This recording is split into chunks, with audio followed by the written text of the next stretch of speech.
إن الحمد لله نحمده ونستعينه ونستغفره ونؤمن به ونتوكل عليه ونعوذ بالله من شرور أنفسنا ومن سيئات أعمالنا من يهده الله فلا مضل له ومن يضلله فلا هادي له ونشهد أن لا إله إلا الله وحده لا شريك له ونشهد أن سيدنا مولانا محمدا عبده ورسوله أرسله بالحق بشيرا ونذيرا صلى الله تعالى عليه وعلى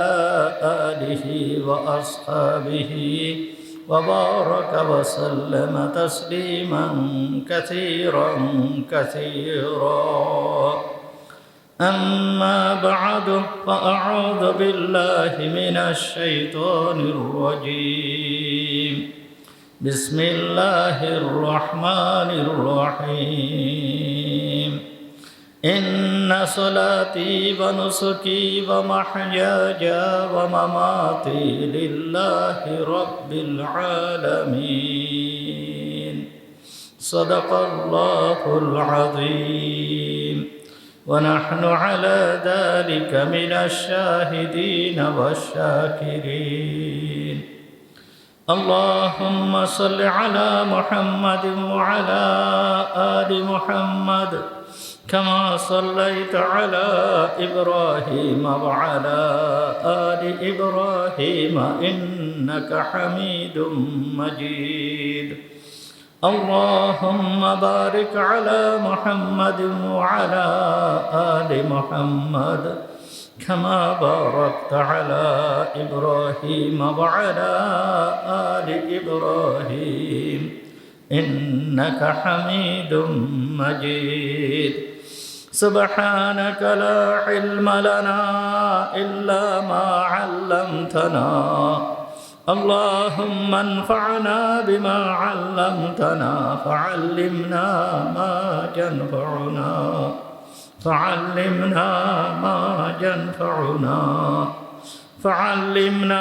ما ينفعنا وزدنا علما رب اشرح لي صدري ويسر لي أمري واحلل عقدة من لساني يفقهوا قولي اللهم طهر قلوبنا عن غيرك ونذر قلوبنا بنور معرفتك ربنا تقبل منا إنك أنت السميع العليم وتب علينا إنك أنت التواب الرحيم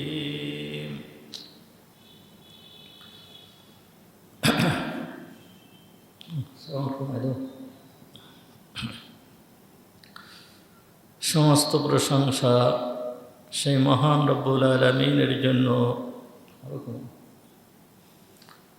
সমস্ত প্রশংসা সেই মহান রব্বুল আলামিনের জন্য যিনি আমাদেরকে আজকের এই পবিত্র জুমার দিনে জুমার নামাজ পড়তে আসার তৌফিক দান করেছেন।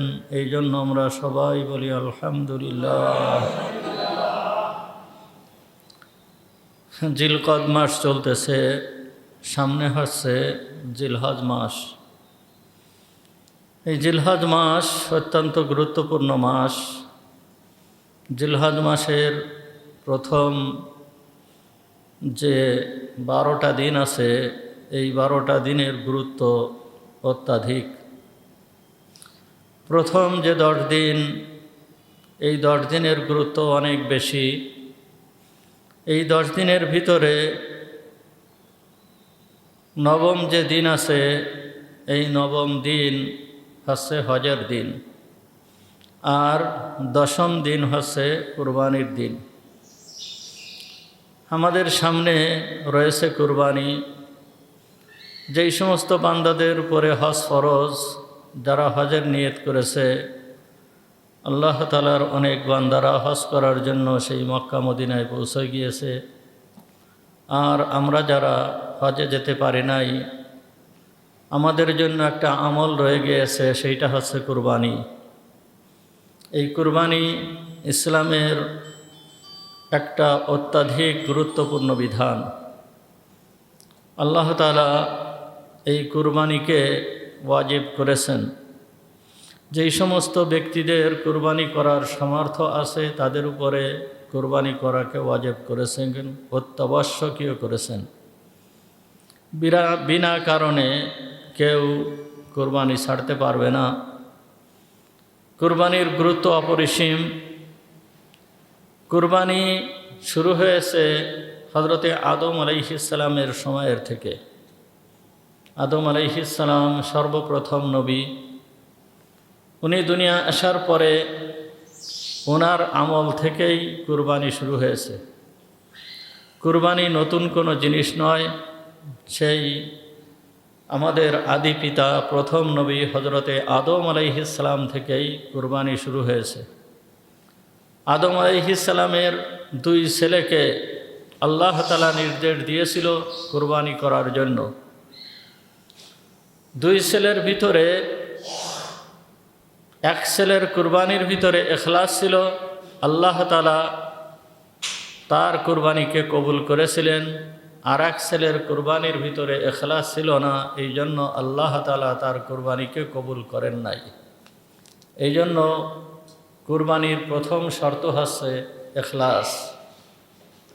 কুরবানির এক নম্বর শর্ত হচ্ছে ইখলাস, যে কুরবানি একমাত্র আল্লাহর জন্যই হতে হবে। আল্লাহর জন্য যদি না হয় তাহলে কুরবানি কবুল হবে না। শুধুমাত্র কুরবানি নয়, যে কোনো নেক কাজ এইটা যদি আল্লাহর জন্য না হয় তাহলে সেইটা কখনোই কবুল হবে না। একমাত্র আল্লাহর জন্যই হতে হবে। আল্লাহ যেইভাবে চেয়েছেন সেইভাবেই নেক আমলগুলো হতে হবে। যদি সেইভাবে না হয় তাহলে আল্লাহর দরবারে কবুল হয় না।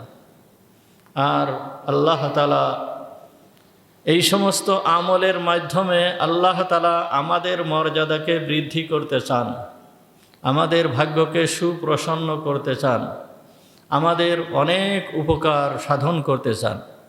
এর ভিতরে আল্লাহ তাআলার বিন্দু মাত্র লাভও নাই, ক্ষতিও নাই।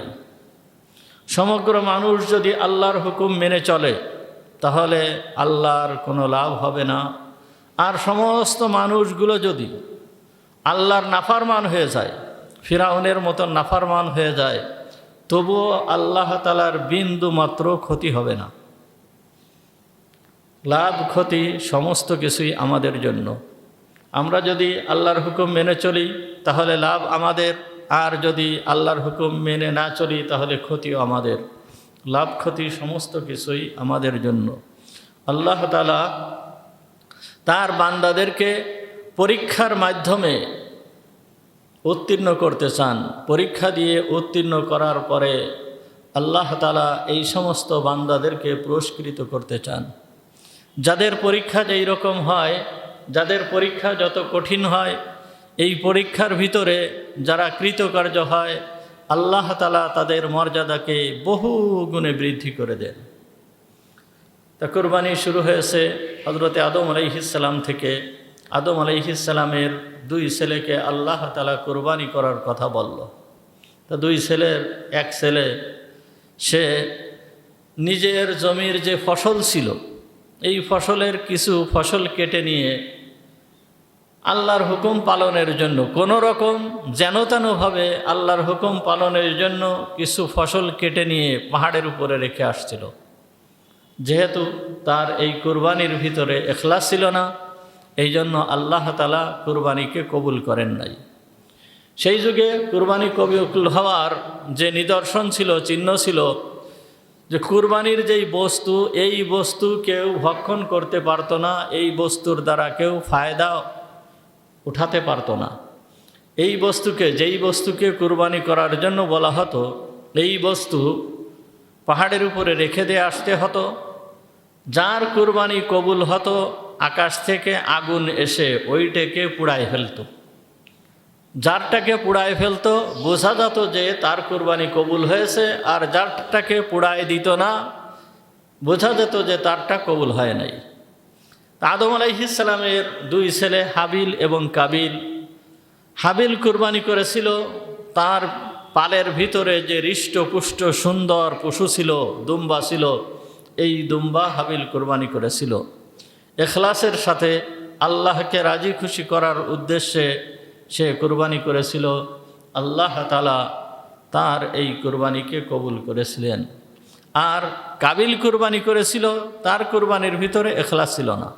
সে শুধুমাত্র তার এই দায়িত্ববোধ যে আল্লাহ হুকুম করেছে তাই একটু করে দেই, এই দায়িত্ব এড়ানোর জন্য সে তার ক্ষেতের ফসলকে ওই পাহাড়ের উপরে রেখে আসছিল। তা দুইটা জিনিসই পাহাড়ের উপরে রেখে আসা হয়েছে, একটা হচ্ছে কাবিলের পশু আর হাবিলের পশু, আর একটা হচ্ছে কাবিলের শস্য। তা আল্লাহ তাআলার পক্ষ থেকে আগুন এসে হাবিলের পশুকে পুড়ায় দিয়েছিল। সুতরাং হাবিলের কুরবানি আল্লাহর দরবারে কবুল হয়েছিল। কেন? তার কুরবানির ভিতরে ইখলাস ছিল। আর কাবিলের কুরবানির ভিতরে ইখলাস ছিল না, এই জন্য আল্লাহ তাআলা কুরবানিকে কবুল করেন নাই। এইখান থেকে কুরবানি চলে আসতেছে। কুরবানি চলে আসতে আসতে আসতে আসতে আমাদের ধর্মীয় পিতা হযরতে ইব্রাহিম আলাইহিস সালাম থেকেই কুরবানি বিশেষভাবে প্রসিদ্ধি লাভ করেছে। মুহাম্মদুর রাসূলুল্লাহ সাল্লাল্লাহু আলাইহি ওয়াসাল্লামকে জিজ্ঞাসা করা হয়েছিল, মা হাদিহিল আযাহি ইয়া রাসূলুল্লাহ, হে আল্লাহর রাসূল, আমরা এই যে কুরবানি করি এই কুরবানিটা কি? এই কুরবানির দ্বারা কি উদ্দেশ্য? কুরবানির তাৎপর্য কি? তখন মুহাম্মদুর রাসূলুল্লাহ সাল্লাল্লাহু আলাইহি ওয়াসাল্লাম বলেছিল, সুন্নাতু আবিকুম ইব্রাহিম আলাইহিস সালাম, এটা হচ্ছে তোমাদের পিতা ইব্রাহিমের সুন্নাত। এই কুরবানিটা হচ্ছে তোমাদের পিতা ইব্রাহিমের সুন্নাত। অর্থাৎ ইব্রাহিম আলাইহিস সালামকে আল্লাহ তাআলা বহু পরীক্ষা করেছিলেন। 30টার বেশি পরীক্ষা হযরতে ইব্রাহিম আলাইহিস সালামকে আল্লাহ তাআলা করেছিল। এই 30টা পরীক্ষার ভিতরে 3টা পরীক্ষা ছিল অত্যন্ত মহাপরীক্ষা। এই 3টা পরীক্ষা সহ সমস্ত পরীক্ষায় হযরতে ইব্রাহিম আলাইহিস সালাম কৃতিত্বের সাথে সফল কাম হয়েছিল। আল্লাহ তাআলা বলতেছেন, ওয়াইযি বিতালা ইব্রাহিম রাব্বুহু বিকালিমাতিন ফাআতাম্মাহুন্না, যখন আল্লাহ তাআলা ইব্রাহিমকে পরীক্ষা করল, এই পরীক্ষাগুলো ইব্রাহিম কৃতিত্বের সঙ্গে সফল কাম হয়েছিল। আল্লাহ তাআলা কুরআনুল কারীমের ভিতরে বলতেছেন। তা 30টা পরীক্ষা কঠিন পরীক্ষা ছিল। এই কঠিন পরীক্ষার ভিতরে 3টা পরীক্ষা ছিল অত্যন্ত কঠিন পরীক্ষা, মহাপরীক্ষা। সেই 3টা পরীক্ষার ভিতরে একটা পরীক্ষা হচ্ছে নিজের জীবনকে বিসর্জন দেওয়া, নিজের জীবনকে দেওয়া। মানুষের কাছে সব থেকে মূল্যবান, সব থেকে দামি, সব থেকে প্রিয় হচ্ছে তার নিজের জীবন। কিন্তু ইব্রাহিম আলাইহিস সালাম আল্লাহর জন্য নিজের জীবন দিতেও দ্বিধাবোধ করেন নাই। আল্লাহ তাআলার জন্য নিজের জীবনটাকে বিসর্জন দিয়ে দিয়েছেন, নিজের জীবনকে দিয়ে দিয়েছেন আল্লাহ তাআলার জন্য, একমাত্র আল্লাহর জন্য। সেটা কিভাবে আপনারা সবাই জানেন। প্রত্যেক বছরই বলা হয় হযরতে ইব্রাহিম আলাইহিস সালাম একমাত্র ব্যক্তি যে দুনিয়ায় আসছে। এই সময় দুনিয়ার বুকে কোনো মুসলমান ছিল না। সমগ্র দুনিয়ায় কাফেরের অন্ধকারে নিমজ্জিত ছিল, কুফরির অন্ধকারে নিমজ্জিত ছিল, শিরকের অন্ধকারে নিমজ্জিত ছিল। দুনিয়ার ভিতরে তখন একজন মুসলমানও ছিল না। আল্লাহ তাআলা এই দুনিয়ার মানুষদেরকে আবার মুসলমান হিসাবে প্রতিষ্ঠিত করার জন্য ইব্রাহিমের পিতা আজর, এই আজরের ঘরে হযরতে ইব্রাহিম আলাইহিস সালামকে নবী হিসাবে প্রেরণ করলেন। ইব্রাহিমের পিতা মুসলমান ছিল না, মূর্তি পূজারক ছিল। নমরুদ সেই সময় মহাশক্তিধর বাদশা ছিল। নমরুদ পৃথিবীর ভিতরে 4জন বাদশা ছিল, সব থেকে শ্রেষ্ঠ বাদশা সারা দুনিয়া তারা শাসন করেছে, তার ভিতরে একজন ছিল নমরুদ। এই নমরুদের মূর্তি তৈরি করত, নমরুদের মূর্তি তৈরির ইঞ্জিনিয়ার ছিল আজার। এই আজারের ঘরে হজরতে ইব্রাহিম আলাইহিস সালাম জন্মগ্রহণ করেছিল। ইব্রাহিম আলাইহিস সালাম তার সর্বপ্রথম মিশন ছিল এই মূর্তির বিরুদ্ধে। মূর্তির পূজা করা যাবে না, এইটাই ছিল সর্বপ্রথম মিশন, যে তোমরা নিজেদের হাতে তৈরি যেই মূর্তিকে তোমরা তৈরি করতেছো, এই মূর্তি কখনোই রব হতে পারে না, এই মূর্তি কখনো মাবুদ হতে পারে না, এই মূর্তি কখনো স্রষ্টা হতে পারে না। স্রষ্টা হচ্ছে ওই ব্যক্তি যে তোমাকে আমাকে সমগ্র জাহানকে সৃষ্টি করেছেন, সেই হচ্ছে স্রষ্টা। এই জন্য সর্বপ্রথম হজরতে ইব্রাহিম আলাইহিস সালাম এই মূর্তি পূজার বিরুদ্ধে সংগ্রাম শুরু করলেন নিজের ঘরের থেকে। নিজের পিতাকে দাওয়াত দেওয়া শুরু করলেন। নিজের পিতাকে দাওয়াত দিয়েছেন, শুধু মৌখিকভাবে দাওয়াত দেন নাই, কার্যত এইগুলোকে পরিণত করে দেখাইছেন। ইব্রাহিমের পিতা সে মূর্তি তৈরি করত, মূর্তি তৈরি করে বাজারে বিক্রি করত। যখন বাজারে বিক্রি করত, হজরতে ইব্রাহিম আলাইহিস সালামকে এই মূর্তি বিক্রি করার জন্য বাজারে প্রেরণ করা হলো। যখন বাজারে প্রেরণ করা হয়েছে, ইব্রাহিম আলাইহিস সালাম মূর্তি নিয়ে বাজারে গিয়েছে। বাজারে গিয়ে যে মূর্তি বিক্রয়ের জন্য যখন তার পিতা বলেছে, পিতার হুকুম পালন করার জন্য মূর্তি বিক্রয় করার জন্য বাজারে গিয়েছে। বাজারে যে ইব্রাহিম আলাইহিস সালাম ঘোষণা করতেছে, এমন জিনিসকে কে খরিদ করবে যে কোনো লাভও করতে পারে না আর যে কোনো ক্ষতিও করতে পারে না। অর্থাৎ এই মূর্তির পূজা করলে এই মূর্তি তাকে বিন্দুমাত্র উপকার সাধন করতে পারে না, আর এই মূর্তির যদি পূজা না করা হয়, মূর্তিকে যদি ভেঙ্গে ফেলে দেওয়া হয়, মূর্তিকে যদি অসম্মান করা হয়, তাহলে এই মূর্তি কারোর বিন্দুমাত্র ক্ষতিও করতে পারে না। ইব্রাহিম আলাইহিস সালাম ঘোষণা করতেছে, এমন জিনিসকে কে খরিদ করবে যে লাভও করতে পারে না, যে উপকারও করতে পারে না, যে উপকারও করতে পারে না, যে ক্ষতিও করতে পারে না, এমন জিনিস কে খরিদ করবে? এই রকম কথা যদি কেউ শোনে, তাহলে এই জিনিসকে আর বিক্রয় হয়।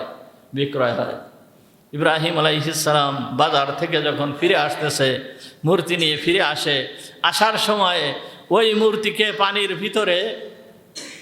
ভিতরে ওই মূর্তিকে নিমজ্জিত করে পানির ভিতরে চুবায় রাখে। পানির ভিতরে চুবায় রাখার পরে জিজ্ঞেস করা হয়, তুমি এই মূর্তিকে পানির ভিতরে চুবায় রাখতেছো কি জন্য? তখন বলতেছে, কি করব? এই যে জিনিস কোনো উপকার করতে পারে না, যে জিনিস কোনো ক্ষতি করতে পারে না, এই জিনিস রেখে কি লাভ? হযরত ইব্রাহিম আলাইহিস সালাম এইভাবে মূর্তির অসারতা তার পিতার সামনে প্রকাশ করতে লাগলো। এইভাবে শুধুমাত্র মূর্তির অসারতা নয়, সেই যুগে তারকার পূজা করা হতো, সেই যুগে চন্দ্রের পূজা করা হতো, সেই যুগে সূর্যের পূজা করা হতো। এই সমস্ত কিছুর অসারতা, এই সমস্ত কিছু যে রব নয়, মাবুদ নয়, একে একে সব ইব্রাহিম আলাইহিস সালাম তার গোত্রের লোকেদেরকে বুঝাই দিয়েছে। কুরআনুল কারীমের ভিতরে বিস্তারিত এর বর্ণনা আসছে। এইভাবে করতে করতে যেই সময়ে সমস্তগুলোকে বুঝাই দিল, ইব্রাহিম আলাইহিস সালাম সব কিছুকে বুঝাই দিয়েছে। মূর্তির অসারতা বুঝাই দিয়েছে, তারকা যে রব না এটাও বুঝাই দিয়েছে, সূর্য যে স্রষ্টা হতে পারে না এটাও বুঝাই দিয়েছে, চন্দ্র যে মাবুদ হতে পারে না এটাও মানুষকে জানাই দিয়েছে। কিন্তু মানুষ এইগুলোকে গ্রহণ করে না, গ্রহণ করতে চায় না। একদিন হযরত ইব্রাহিম আলাইহিস সালাম যখন এই মূর্তির অসারতাকে মানুষের সামনে বোঝাতে বোঝাতে এমন পর্যায়ে চলে গিয়েছে যে মানুষ এইটাকে আর গ্রহণ করে না, তখন উনি একদিন প্রকাশ্যভাবে সকলের সামনে একটা চ্যালেঞ্জ ছুড়ে মারলেন। সেই চ্যালেঞ্জটা কি ছিল? সেই চ্যালেঞ্জটা ছিল যে আমি এই মূর্তিদের দুর্গতি ঘটাবো একদিন, যেই দিন তোমরা উপস্থিত থাকবে না। লাআকিদান্না আসনামাকুম বা'দা আন তুওয়াল্লু মুদবিরিন, যখন তোমরা উপস্থিত থাকবে না তখন আমি এই মূর্তিদের দুর্গতি ঘটায় দেব, অর্থাৎ মূর্তিগুলোকে ভেঙ্গে চুরে চুরমার করে ফেলে দেব। এই কথা হযরত ইব্রাহিম আলাইহিস সালাম মানুষের সামনে প্রকাশ্যভাবে বলে ফেললেন। এর দ্বারা উদ্দেশ্য কি ছিল? ইব্রাহিম আলাইহিস সালামের উদ্দেশ্য ছিল, তোমরা যেই মূর্তির পূজা করতেছো, এই মূর্তি তোমাদের লাভ করতে পারে, এই মূর্তি তোমাদেরকে ক্ষতির থেকে বাঁচাতে পারে, এই বিশ্বাস নিয়ে তোমরা মূর্তির পূজা করতেছো। সুতরাং এই মূর্তি তোমাদের লাভও করতে পারে না, এই মূর্তি তোমাদের ক্ষতিও করতে পারে না। এমনকি এই মূর্তি যদি ক্ষতির সম্মুখীন হয়, তারা নিজেরা নিজেদেরকেও বাঁচাতে পারে না, নিজেরা নিজেদেরকেও বাঁচাতে পারে না। যদি নিজেরা নিজেদেরকে বাঁচাতে পারে, তাহলে আমি তাদের সামনে চ্যালেঞ্জ ছুড়ে মারলাম, আমি যখন তাদের বিরুদ্ধে কোনো কিছু করব, কোনো চাল চালবো, তখন তারা যেন আমার এই চালকে প্রতিহত করে দেয়। এইটাই ছিল হযরত ইব্রাহিম আলাইহিস সালামের মূল উদ্দেশ্য। তা হযরত ইব্রাহিম আলাইহিস সালাম সুযোগ খুঁজতেছিলেন, কোন সময় সেই সুযোগ আসবে। তা তাদের ঈদের দিন ছিল, মেলার দিন। এই দিন ছিল তাদের ঈদের দিন।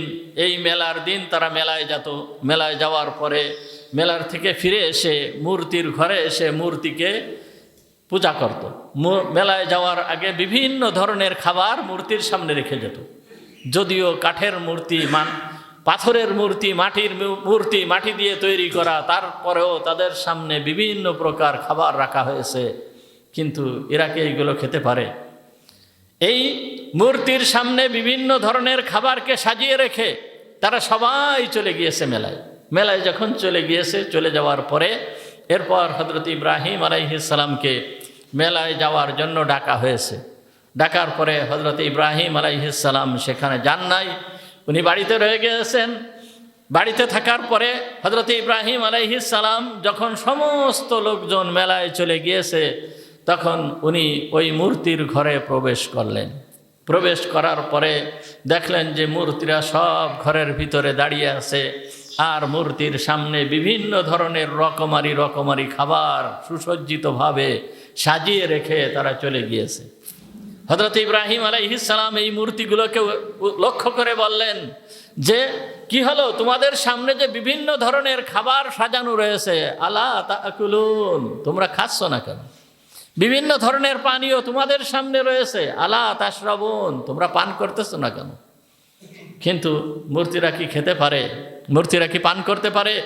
ইব্রাহিম আলাইহিস সালাম এরপর বললেন, কি ব্যাপার, আমি যে তোমাদের সঙ্গে কথা বলতেছি, আলা তানতিকুন, আমার কথার তোমরা জবাব দিচ্ছ না কেন? তোমরা কথা বলতেছ না কেন? এরপরে হযরত ইব্রাহিম আলাইহিস সালাম একটা কুড়াল হাতে নিয়ে গিয়েছিলেন।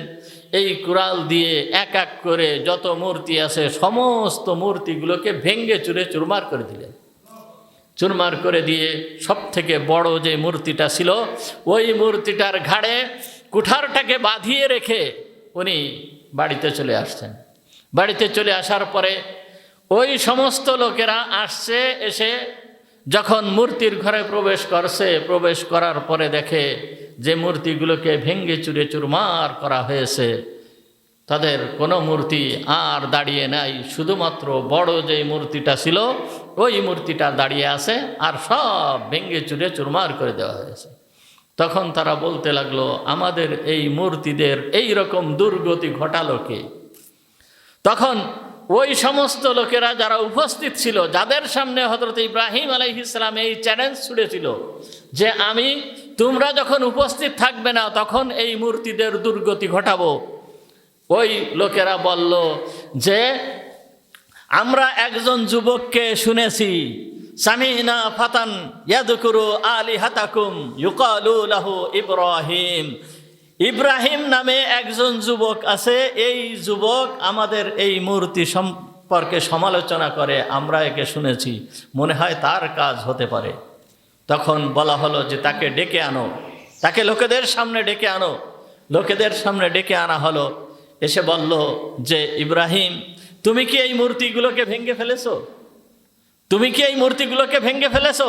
তখন ইব্রাহিম আলাইহিস সালাম বলল যে, আমি ভাঙবো কেন? বাল ফাআলা কাবীরুহুম হাদা ফাসআলুহু ইন কানু ইয়ানতিকুন, বলল যে বরঞ্চ এই বড়টাই করেছে, তাকে জিজ্ঞেস করো যদি সে কথা বলতে পারে।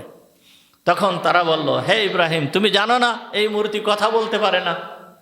এই কথা যখন বলছে, ইব্রাহিম আলাইহিস সালামও এই উত্তরটা শোনার জন্য অপেক্ষায় ছিল যে হে ইব্রাহিম, তুমি তো জানো এরা কথা বলতে পারে না। তখন বলল যে যে কথা বলতে পারে না তাদের পূজা তোমরা করো কেন? যাদেরকে ভেঙ্গে চুরে চুরমার করে দেওয়া হয়েছে, নিজেদেরকে রক্ষা করতে পারলো না, তাদের পূজা তোমরা করো কি জন্য? যেই বড় মূর্তিটার সামনে তার ছোটদেরকে ভেঙ্গে চুরে চুরমার করে দেওয়া হয়েছে, সেই বড় মূর্তিটা দাঁড়িয়ে থাকা অবস্থায় সে তাদেরকে ঠেকাতে পারলো না। এমন কি কে এই মূর্তিগুলোকে ভেঙ্গেছে এইটা পর্যন্ত সে বলতে পারতেছে না। তোমরা এদের পূজা করো কি জন্য? যখন এ কথা বলছে, এই সঠিক জিনিসটা সবার মাথায় ঢুকছে যে আসলে আমরা যেই কাজ করতেছি এই কাজটা ঠিক নয়, এই কাজটা সঠিক নয়। আমরা যেই কাজটা করতেছি, মূর্তিগুলোকে পূজা করতেছি, এই পূজা করা কখনোই ঠিক নয়। কিন্তু বড় শ্রেণীর কিছু লোক থাকে যাদেরকে আমরা মাতুব্বর বলি, নেতা বলি, এরা কিন্তু এরা স্বার্থের লোভে অন্যান্য যেই সমস্ত লোকেরা থাকে তাদেরকে আসল জিনিসটা বুঝার পরেও ওই আসল জিনিসটা মানার বা আসল জিনিসটা তারা করতে দেয় না। যাই হোক, তারা বুঝার পরেও তারা এইটা মেনে নিল না। তখন তারা ষড়যন্ত্র করলো। কি ষড়যন্ত্র করলো? এই ইব্রাহিম আমাদেরকে বিভিন্ন সময় উত্ত্যক্ত করতেছে। ইব্রাহিমের এই ষড়যন্ত্রে, ইব্রাহিমের এই কার্যকলাপ আমাদের মোটেও পছন্দনীয় নয়। সুতরাং সে যে আমাদের এই মূর্তিগুলোকে ভেঙ্গে চুরে চুরমার করে দিয়েছে, এর প্রতিশোধ নিতে হবে। প্রতিশোধ কিভাবে নিতে হবে? এই ইব্রাহিমকে শাস্তি দিতে হবে। শাস্তি কি? একে মেরে ফেলতে হবে। মেরে ফেলার উপায় কি? মেরে ফেলার সব থেকে শ্রেষ্ঠতম উপায় হচ্ছে যে একে আগুনের ভিতরে পুড়ায় মারতে হবে। জবাই করে মারলেও হবে না, পাথর মেরে ফেললেও হবে না, বরঞ্চ এ এমন অন্যায় করেছে যে এই অন্যায়ের বদলা নিতে হবে। একে আগুনের ভিতরে পুড়ায় মেরে বলল, ওয়াংসুরু আলিহাতাকুম, তোমরা তোমাদের এই মূর্তির প্রতিশোধ গ্রহণ করো। কে হাররিকুহু, তোমরা তাকে জ্বালায় দাও। ইব্রাহিমকে পুড়ায় ফেলতে হবে, পুড়ায় মারতে হবে। দেখেন, এইখান থেকেই ইব্রাহিম আলাইহিস সালামের সেই মহা পরীক্ষা শুরু হয়ে গেল। জীবনের উপরের পরীক্ষা, কত বড় পরীক্ষা শুরু হয়ে গেল। এইখান থেকেই আমাদের বুঝতে হবে যে আল্লাহ একদিকে, সমগ্র দুনিয়া একদিকে। আল্লাহ একদিকে, সমগ্র দুনিয়া একদিকে। আপনি আমি কোন দিকে থাকবো? আল্লাহর দিকে থাকবো। এই জন্য ইব্রাহিম আলাইহিস সালাম হয়েছে আমাদের পিতা। আমাদের ধর্মীয় পিতা হচ্ছে ইব্রাহিম আলাইহিস সালাম। সে ধর্মীয় পিতা শুধু হয় নাই, খালি হয় নাই। আল্লাহ তাআলা নিজেই বলছেন, মিল্লাতা আবিকুম ইব্রাহিম হুয়া সাম্মাকুমুল মুসলিমিন। তোমাদের ধর্মীয় পিতা হচ্ছে ইব্রাহিম। হুয়া সাম্মাকুমুল মুসলিমিন, সে তোমাদের নাম মুসলমান রেখেছে। মুসলমান নাম রেখেছে তোমাদের ইব্রাহিম। ইব্রাহিমই তোমাদের নাম মুসলমান রেখেছে। সে তোমাদের ধর্মীয় পিতা। ইব্রাহিমকে ধর্মীয় পিতা আল্লাহ তাআলা কি জন্য করেছেন? ইব্রাহিমের মনের ভিতরে একমাত্র আল্লাহ ছাড়া আর কোনো কিছুই ছিল না। ইব্রাহিম তার অন্তরে সদা সর্বদা একমাত্র আল্লাহ। আল্লাহ ছাড়া তার অন্তরের ভিতরে আর কোনো কিছুই নাই। হযরত ইব্রাহিম আলাইহিস সালামকে পুড়ায় মারা হবে। বাদশার পক্ষ থেকে ঘোষণা করা হলো ইব্রাহিমকে পুড়ায় মারা হবে। কিভাবে ইব্রাহিমকে পুড়ায় মারা হবে? এই ইব্রাহিমকে পুড়ায় মারতে, ধরেন এক ইব্রাহিমকে পুড়ায় মারতে গেলে কয় মন কাঠ লাগে? 1 মন কাঠ লাগবে ইব্রাহিমকে পুড়ায় মারতে? 1 মন কাঠ লাগবে না। কিন্তু তারপরে 2 মন লাগুক, 10 মন লাগুক, 20 মন লাগুক, এই 20 মন কাঠ দিয়ে ইব্রাহিম আলাইহিস সালামকে পুড়ায় শেষ করে দেওয়া যাবে। কিন্তু তা না, ইব্রাহিমকে পুড়ায় মারতে হবে কিভাবে? বিশাল ময়দান, বিশাল এক মাঠ। বাদশার পক্ষ থেকে ঘোষণা করা হলো এই মাঠের ভিতরে সবাই কাঠ এনে জড়ো করো, কাঠ এনে জড়ো করো। এই মাঠের যে প্রাচীর তৈরি করা হয়েছিল, বিশাল প্রাচীর তৈরি করা হয়েছিল, এই বিশাল মাঠের ভিতরে কাঠ এনে জড়ো করতে লাগলো। বিভিন্ন লোকেরা মান্যত মানতে লাগলো যে আমার যদি এই কাজটা হয়ে যায় তাহলে ইব্রাহিমকে পোড়ানোর জন্য আমি 10 মণ কাঠ দেব। যেই সমস্ত মহিলাদের সন্তান হয় না তারা মান্যত মানতেছে যদি একটা সন্তান হয় তাহলে ইব্রাহিমকে পোড়ানোর জন্য আমি 5 মণ কাঠ দেব। বিভিন্ন লোকেরা মান্যত মানতেছে আমার এই কাজটা যদি হয়ে যায় তাহলে আমি ইব্রাহিমকে পোড়ানোর জন্য এই এতগুলো কাঠ দেব। এই রকমভাবে মান্যত মানে আর কাঠ এনে এনে ভরতে লাগে। কাঠ ভরতে ভরতে ভরতে ভরতে এই মাঠ একেবারে কাঠে ভরপুর হয়ে গিয়েছে। মাঠ কাঠে ভরপুর। এই কাঠ এত বিশাল মাঠ, এই মাঠের ভিতরে কাঠ ভরে দেওয়া হয়েছে আর এই কাঠে আগুন জ্বালায় দেওয়া হয়েছে। যখন আগুন জ্বালানো হয়েছে কাঠে, এই আগুন কি সামান্যতম আগুন, প্রচণ্ড আগুন। আগুনের ভিতরে ইব্রাহিম আলাইহিস সালামকে ফেলতে হবে, কিন্তু এই আগুনের ভিতরে ফেলবে কিভাবে? ফেলতে তো হবে, কিন্তু ফেলবে কিভাবে? ওই আগুনের কাছে কারোর তো যাওয়ার ক্ষমতা নেই। তখন ইবলিস এসে সে পরামর্শ দিল যে কিভাবে ইব্রাহিমকে ওই গাছের আগুনের ভিতরে ফেলতে হবে। তখন সে বানালো, আরবিতে বলা হয় মিনজানিক। এই মিনজানিক শব্দ অর্থাৎ আপনারা স্বাভাবিক আমরা বাংলায় বলি চড়ক গাছ, বিশাল লম্বা একটা গাছ। এই গাছের মাথায় হযরত ইব্রাহিম আলাইহিস সালামকে রাখলো, রেখে ওই গাছের এক প্রান্ত নিচু করে মানে মাটির সাথে সজোরে আঘাত করার সাথে সাথে ইব্রাহিম আলাইহিস সালাম গাছের ওই প্রান্ত থেকে ওইভাবে আগুনের ভিতরে যে ছিটকে পড়ে, এই পরামর্শ দিল ইবলিস। এইটাই হচ্ছে সর্বপ্রথম পৃথিবীর বুকে সর্বপ্রথম কামান, যেই কামান তৈরি হয়েছে বর্তমান, যেই কামান বলেন আর মিসাইল বলেন আর ক্ষেপণাস্ত্র বলেন, এইটা ওইখান থেকেই তৈরি হয়েছে। এইটাই হচ্ছে সর্বপ্রথম মিসাইল ছিল হযরতে ইব্রাহিম আলাইহিস সালামের বিরুদ্ধে ইবলিস যে মিসাইল ব্যবহার করেছিল, এইটাই হচ্ছে সেইটা। এই ইব্রাহিম আলাইহিস সালামকে এখন বাড়ি থেকে ধরে আনা হচ্ছে। হযরত ইব্রাহিম আলাইহিস সালামকে বাড়ি থেকে ধরে আনা হচ্ছে, তাকে ওই আগুনের ভিতরে পুড়ায় মারতে হবে। ইব্রাহিম আলাইহিস সালামের পিতা তার সাথে নাই। ইব্রাহিম আলাইহিস সালামের পিতা তার বিপক্ষে। গোত্রের লোকেরা সব ইব্রাহিম আলাইহিস সালামের বিপক্ষে দাঁড়িয়ে গিয়েছে। একটা লোক হযরত ইব্রাহিম আলাইহিস সালামের পক্ষে নাই। তার নিজের পিতা ঘর থেকে বাইর করে দিয়েছে। সময়ের বাদশা, সময়ের ক্ষমতাধর, সময়ের শক্তিধর এই বাদশা হযরতে ইব্রাহিম আলাইহিস সালামের পিছনে লেগে গিয়েছে। হযরতে ইব্রাহিম আলাইহিস সালামকে ধরে আনা হয়েছে। ইব্রাহিম আলাইহিস সালামকে যখন ধরে আনতেছে, মৃত্যুর জন্য হযরতে ইব্রাহিম আলাইহিস সালাম প্রস্তুত। ইব্রাহিম আলাইহিস সালাম আগুনের ভিতরে যে পড়বে, আগুনের ভিতরে জীবন বিসর্জন দিবে, ইব্রাহিম আলাইহিস সালামের মনের ভিতরে সামান্য দুশ্চিন্তার ছাপ নাই, ভয় নাই, ভীতি নাই, দুশ্চিন্তার কোনো ছাপ নাই। কেমন যেন হাসি মুখে হযরতে ইব্রাহিম আলাইহিস সালাম বাড়ি থেকে চলে আসতেছে। বাড়ি থেকে হযরতে ইব্রাহিম আলাইহিস সালামকে আনা হলো। হযরতে ইব্রাহিম আলাইহিস সালামের শরীরের পোশাক খোলা হলো। পোশাক খুলে হযরতে ইব্রাহিম আলাইহিস সালামের গায়ে নমরুদের একটা পোশাক পরায় দেওয়া হলো। নমরুদের একটা পোশাক পরায় দেওয়া হলো। এরপরে ইব্রাহিম আলাইহিস সালামকে ওই গাছের সাথে বাঁধা হচ্ছে। যেই সময় তার হাত বাঁধতেছে, পা বাঁধতেছে, ইব্রাহিম আলাইহিস সালামকে ফেলার জন্য প্রস্তুত করা হচ্ছে, গাছকে প্রস্তুত করা হচ্ছে। ইব্রাহিম আলাইহিস সালামের মনের ভিতরে বিন্দু মাত্র ভয় নাই, বিন্দু মাত্র আশঙ্কা নাই, বিন্দু মাত্র দুশ্চিন্তার ছাপ নাই। এই রকম অবস্থায় একমাত্র ইব্রাহিম আলাইহিস সালাম যে হচ্ছে দুনিয়ার বুকে একমাত্র মুসলমান, আর দুনিয়ার বুকে একটা মুসলমান নাই।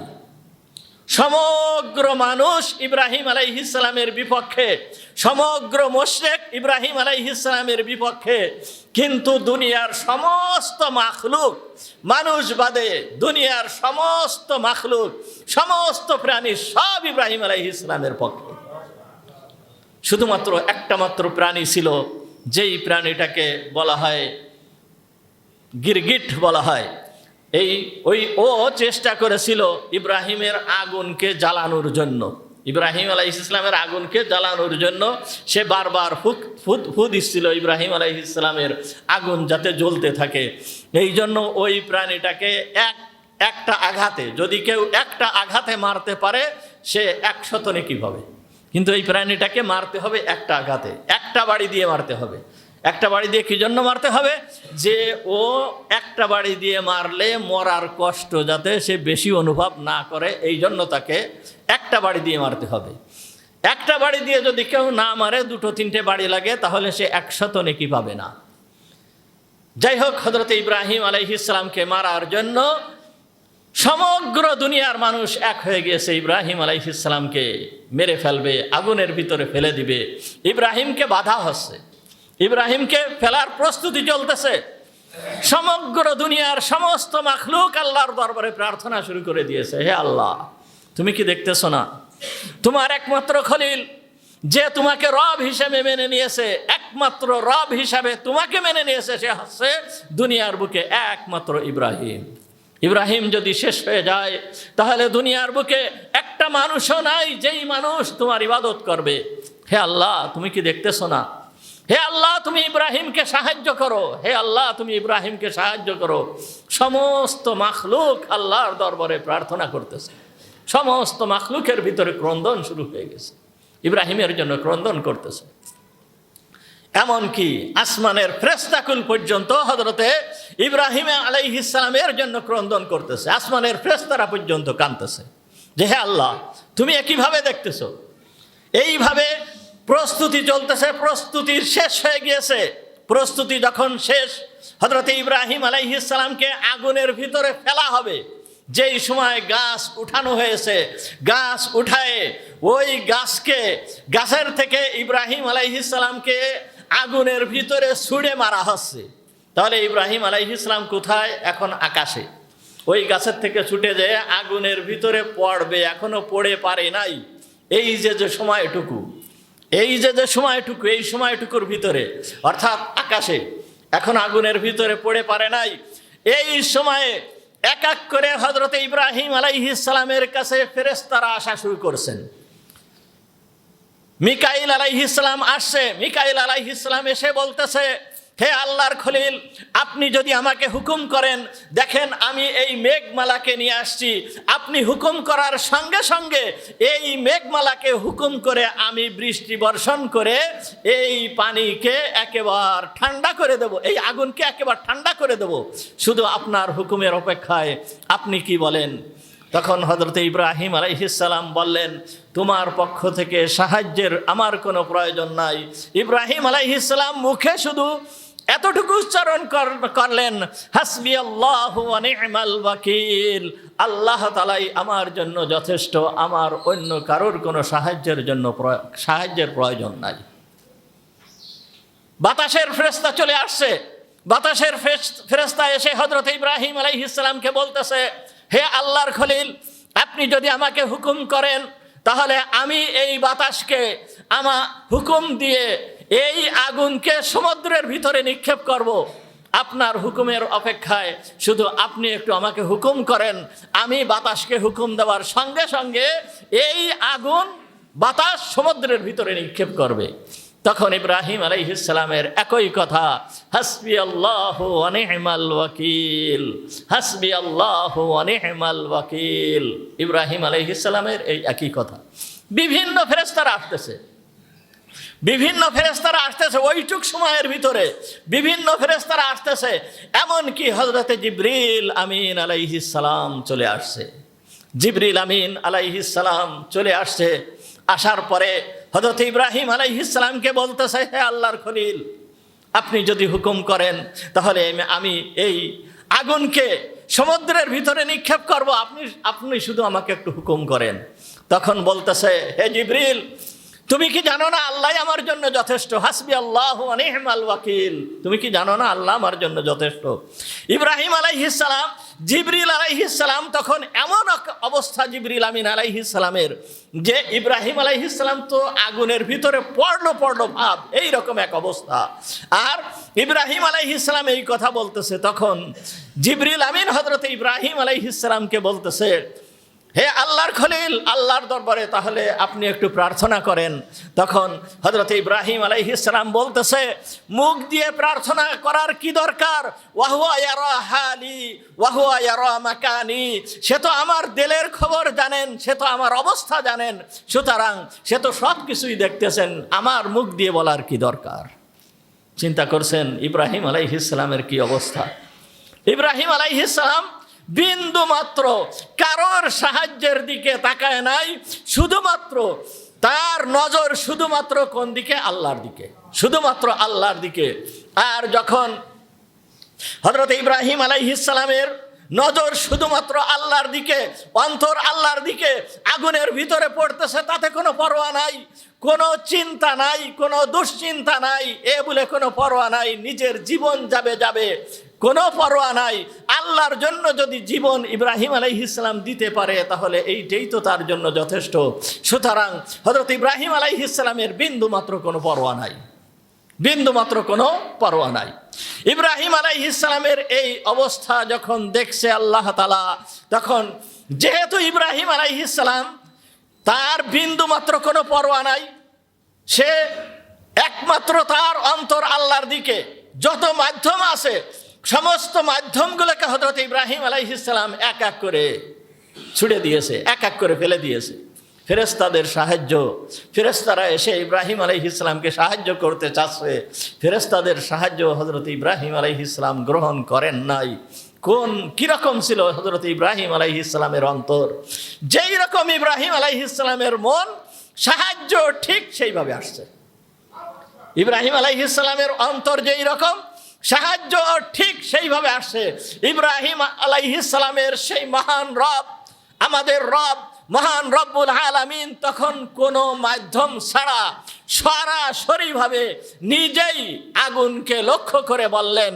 আল্লাহ তাআলা বলতেছেন, কুলনা ইয়া নারু কুনি বারদাম ওয়া সালামান আলা ইব্রাহিম। আল্লাহ তাআলা বলতেছেন, কুলনা, আমি বললাম, ইয়া নারু, হে আগুন, কুনি বারদাম ওয়া সালামান আলা ইব্রাহিম, তুমি ইব্রাহিমের জন্য আরামদায়ক ঠান্ডা হয়ে যাও।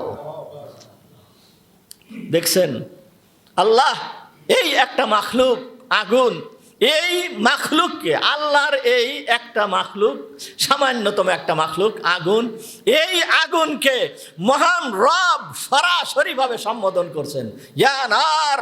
যখন আল্লাহ তাআলার এই সম্বোধন আগুন শুনছে, আল্লাহ সম্বোধন করতেছেন ইয়া নার। দুনিয়ার সমস্ত আগুন, দুনিয়ার ভিতরে যত আগুন আছে সমস্ত আগুন তখন সতর্ক হয়ে গিয়েছে। আল্লাহ তাআলার পক্ষ থেকে কি যেন আদেশ আসতেছে, আল্লাহর পক্ষ থেকে কি যেন আদেশ আসতেছে। ইয়া নার বলার সঙ্গে সঙ্গে দুনিয়ার সমস্ত আগুন সতর্ক। ইয়া নার যখন বলছে কুনি বারদাম, কুনি বারদান, হয়ে যাও ঠান্ডা, তখন দুনিয়ায় যত আগুন ছিল সমস্ত আগুন ঠান্ডা হয়ে গেছে। দুনিয়ার ভিতরে, সারা বিশ্বের ভিতরে যত আগুন ছিল সমস্ত আগুন ঠান্ডা হয়ে গেছে। আগুন কি হয়েছে? ইয়া নার কুনি বারদা, হে আগুন ঠান্ডা হয়ে যাও। আগুন ঠান্ডা হয়ে গেছে। এরপর আল্লাহ তাআলার ঘোষণা, ওয়া সালামান আলা ইব্রাহিম, এবং শান্তিদায়ক ঠান্ডা ইব্রাহিমের জন্য। যখন বলছে শান্তিদায়ক ঠান্ডা ইব্রাহিমের জন্য, তখন ইব্রাহিম আলাইহিস সালাম আগুনের ভিতরে পড়ে গিয়েছেন, আগুনের ভিতরে চলে গিয়েছেন। চলে যাওয়ার পরে ইব্রাহিম আলাইহিস সালাম যেই জায়গায় চলে গিয়েছেন, যেই জায়গায় যে পড়ছেন, ওই জায়গার আশেপাশের যেই আগুনটুকু ছিল, এইটুকু ইব্রাহিম আলাইহিস সালামের জন্য শান্তিদায়ক ঠান্ডা হয়ে গিয়েছে। আর দুনিয়ার ভিতরে যত আগুন, সমস্ত আগুনের সেই তেজস্ক্রিয়া আবার ফিরে চলে আসছে। ওই অগ্নিকুণ্ডের ভিতরে যত আগুন ছিল, ইব্রাহিমের আশেপাশে যেই আগুনটুকু ছিল, সেইটুকু ইব্রাহিম আলাইহিস সালামের জন্য শান্তিদায়ক ঠান্ডা হয়ে গিয়েছে। আর সমস্ত আগুন, ওর দহন ক্রিয়া আবার ওই রকমভাবে শুরু হয়ে গিয়েছে। আগুন এমনভাবে জ্বলতেছে, এমনভাবে জ্বলতেছে যে এই আগুনের উপর দিয়ে একটা পাখি যদি উড়ে যায়, ওই পাখি ভুনা হয়ে আগুনের ভিতরে পড়ে যায়। বা আগুনের উপর দিয়ে কোনো পাখি উড়ে যাওয়ার মতন ক্ষমতা ছিল না। এত পরিমাণ আগুন, এত পরিমাণ আগুন, এইভাবে আগুন জ্বলতেছে। এই আগুনের ভিতরে হযরতে ইব্রাহিম আলাইহিস সালাম যে পড়ছে, পড়ার পরে শান্তিতে ইব্রাহিম আলাইহিস সালাম ওইখানে রয়ে গিয়েছে। সর্বপ্রথম কার? হযরতে ইব্রাহিম আলাইহিস সালামের শরীরে কার পোশাক ছিল? নমরুদের পোশাক। নমরুদের পোশাক আগুনের কাছে যাওয়ার সঙ্গে সঙ্গেই পুড়ে শেষ।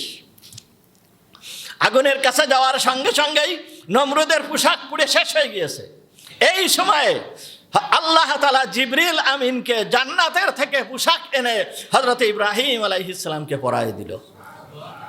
এই পোশাক হযরতে ইউসুফ আলাইহিস সালামের ওই যে সেই জামা, ইয়াকুব আলাইহিস সালামের সেই জামা, যেই সমস্ত ঘটনা আপনারা শুনতেছেন, আলোচনা হচ্ছে। ইব্রাহিম আলাইহিস সালাম পরবর্তীতে এই জামা তার ছেলে ইসহাক আলাইহিস সালামকে দিয়ে যায়। ইসহাক আলাইহিস সালাম পরবর্তীতে তার ছেলে ইয়াকুব আলাইহিস সালামকে দিয়ে যায়। আর ইয়াকুব আলাইহিস সালাম তার এই জামাটা হযরতে ইউসুফ আলাইহিস সালামের কাছে ওই তাবিজের মতন করে মাজায় রেখে দিয়েছিল। যখন কূপের ভিতরে ফেলে দেওয়া হয়েছিল ইউসুফ আলাইহিস সালামকে, জিবরিল আমিন এসে আবার ওইটাকে খুলে হযরতে ইউসুফ আলাইহিস সালামকে পরায় দিয়েছিল। এইটাই হচ্ছে সেই জামা। হযরতে ইব্রাহিম আলাইহিস সালামের জন্য জিবরিল আমিন জান্নাত থেকে পোশাক নিয়ে চলে আসলেন। পোশাক নিয়ে আসলেন, আর একজন ফেরেশতা আসলেন। আর একজন ফেরেশতা এসে হযরতে ইব্রাহিম আলাইহিস সালামের কাছে বসলেন। ইব্রাহিম আলাইহিস সালামের কাছে বসে মানুষের আকৃতি ধারণ করে কেমন যেন সেও ইব্রাহিম আর ও ইব্রাহিম। নমরুদ দূরের থেকে দেখতেছিল ইব্রাহিম আগুনের ভিতরে পড়ছে, অত্যন্ত সুখে শান্তিতে আছে।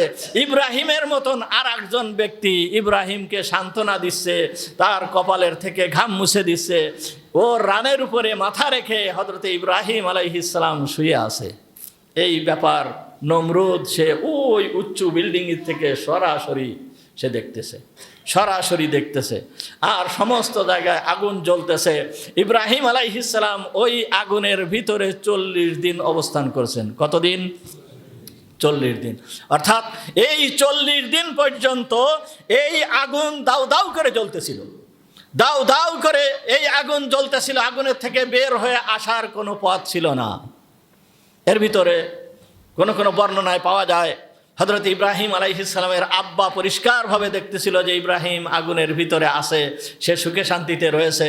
ইব্রাহিম আলাইহিস সালামের আম্মা পরিষ্কারভাবে দেখতেছে ইব্রাহিম জীবিত আছে। এই আগুনের ভিতরে ইব্রাহিম পড়ে নাই, পুড়ে মারা যায় নাই, সে সুখে শান্তিতে আছে। যখন এই অবস্থা ইব্রাহিম আলাইহিস সালামের মা দেখছে, তখন মা ইব্রাহিম আলাইহিস সালামকে বলছে, হে ইব্রাহিম, আমি একটু তোমার কাছে আসতে চাই।